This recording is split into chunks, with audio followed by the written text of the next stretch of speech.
داتا صاحب رحمت اللہ تعالی علیہ آپ نے اپنی کتاب کشف المحجوب میں لکھا ہے، آپ کہتے ہیں کہ ایک مرتبہ میں ایک مشکل کے اندر گھر گیا، مجھے ایک پریشانی آ گئی، اور جب پریشانی آئی تو میں حضرت سیدنا بایزید بسطامی رحمت اللہ علیہ کے مزار پر گیا اور وہاں جا کر میں نے اپنی مشکل کو پیش کیا۔ اور آپ داتا صاحب فرماتے ہیں کہ میرا معمول تھا کہ جب کبھی مجھے کوئی پریشانی آتی تو میں حضرت بایزید بسطامی رحمت اللہ علیہ کے مزار پر جاتا تھا، اللہ کریم ان کی برکت سے میری مشکل کو دور فرما دیتا تھا۔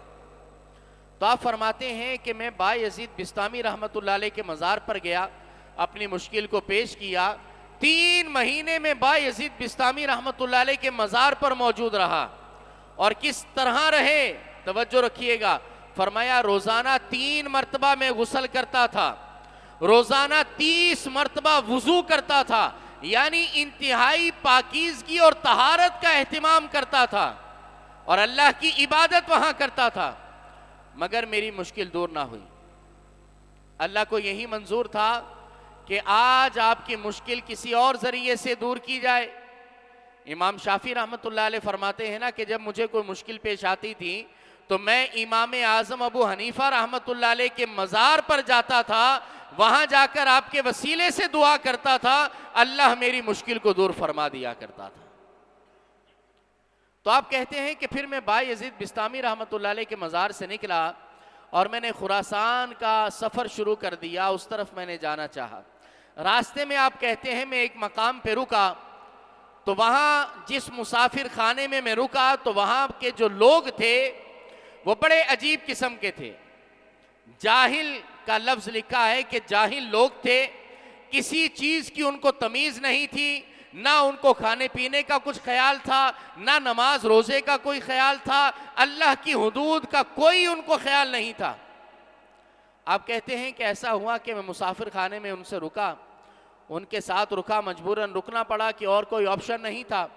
پھر ایسا ہوا کہ ان لوگوں نے میرا بہت مذاق اڑایا۔ میرے ہاتھ میں چونکہ وضو کا برتن تھا اور جسم پر کھردرا لباس تھا، تو اس لیے مجھ پر یہ بڑا مذاق میرا اڑاتے تھے۔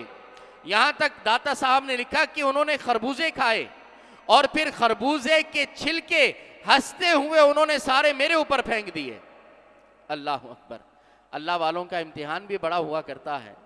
داتا صاحب کہتے ہیں کہ بہرحال میں نے رات گزاری اور اس کے بعد میں وہاں سے صبح جب ہوئی تو میں نے آگے کا سفر اختیار کر لیا، آگے کا سفر شروع کر دیا۔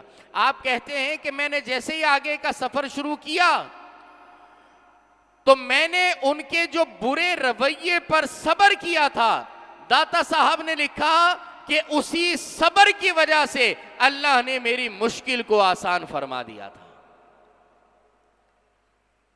جاہلوں کے ایٹیٹیوڈ پر صبر کرنے کی وجہ سے داتا صاحب کہتے ہیں کہ اللہ نے میری مشکل کو آسان کر دیا۔ تو بعض بیماریوں کا حل، بعض پرابلمز کا حل ہی یہ ہوتا ہے، اس کا سولوشن ہی یہ ہوتا ہے کہ صبر کیا جائے۔